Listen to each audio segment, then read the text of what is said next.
इश, आज कितना सुंदर मौसम है। भगवान की आशीर्वाद से मुझे एक इच्छाधारी नागिन का जन्म मिला है। आज इतना खूबसूरत मौसम है। आज मैं इंसान का शरीर लेके इस जंगल में थोड़ा सैर करूंगी और मेरा ये सांप का शरीर को इस गुफे में कहीं पर छुपा देती हूँ। ऐसे कह के वो नागिन एक औरत का रूप लेके वन में घूमने लगी। तभी एक लोमड़ी कहाँ से जा रहा था। अरे ये क्या, मुझे तो लगता है ये एक सांप का शरीर है।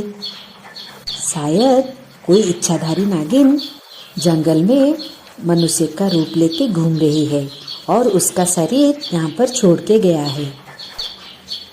चलो इसको लेके कहीं पर छुपा देते हैं, बहुत मजा आएगा, बहुत मजा आएगा।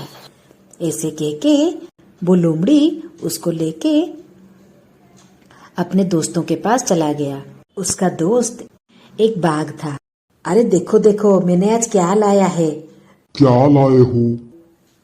देखो मैंने एक सांप का शरीर लाया है।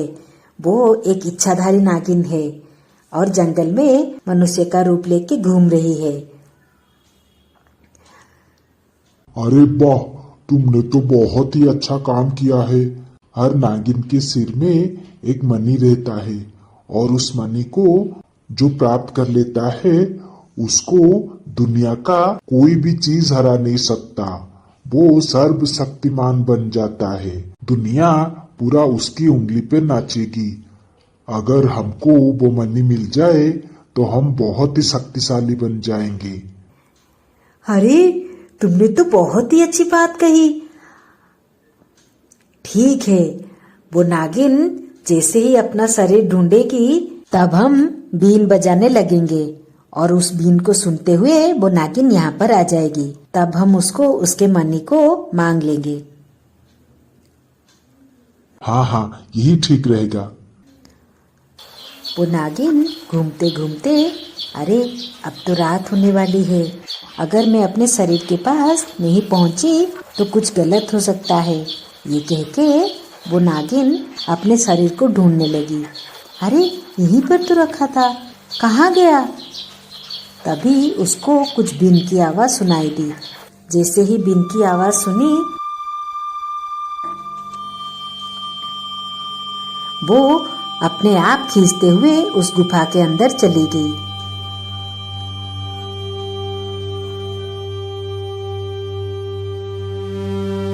दोनों बीन को बजाते रहे और वो नागिन नाचती रही।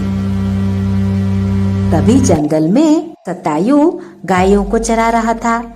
उसके कान में जैसे ही बीन की आवाज पड़ी उसको लगा कोई सपेरा शायद सांप का नाच दिखा रहा है। वो उस बीन के आवाज के पीछा करते हुए वो गुफा में पहुंच गया और देखा एक लड़की नाच रही है और बाघ लोमड़ी दोनों बीन बजा रहे हैं। तभी उसको उसकी दादी की कहानी याद आई। दादी ने उसको इच्छाधारी नागिन के बारे में कुछ कहानियां सुनाई थी। इसीलिए सतायु को पता लग गया कि ये एक इच्छाधारी नागिन है। ओहो, ये शायद एक इच्छाधारी नागिन है और इसको ये लोमड़ी और बाघ मिलके परेशान कर रहे हैं। शायद इसका शरीर को इन्होंने कहीं छिपा दिया है और इसको नचाकर इसके मजे लूट रहे हैं। अरे नहीं, मुझे कैसे भी हो इसको बचाना होगा। इस दुनिया में सबको जीने का अधिकार है। ऐसे कह के वो बाहर आके 3-4 केकड़े लेके गुफा के अंदर छोड़ दिया और वो सारे केकड़े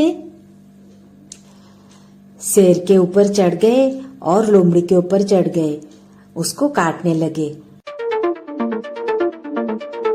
तो दोनों तुरंत ही बीन को फेंक दिया। अरे मर गए। अरे ये कौन काट रहा है? अरे ये क्या हुआ? ऐसे कह के दोनों छटपटाने लगे। तभी इच्छाधारी नागिन अपने शरीर के अंदर घुस गई और दोनों को पकड़ लिया। देखो, तुम दोनों ने मुझे बहुत ही परेशान किया है। अब मैं तुम्हें बिल्कुल भी नहीं छोड़ूंगी।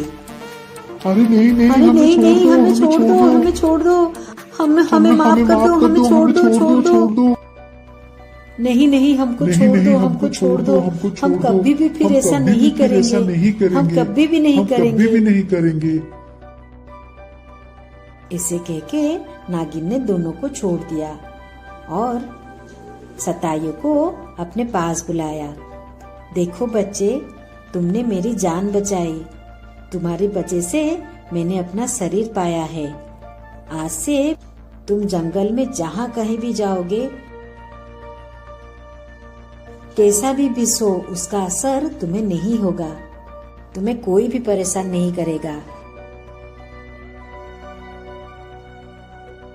इस तरह कह के वो नागिन जंगल में कहीं अंतर्ध्यान हो गई।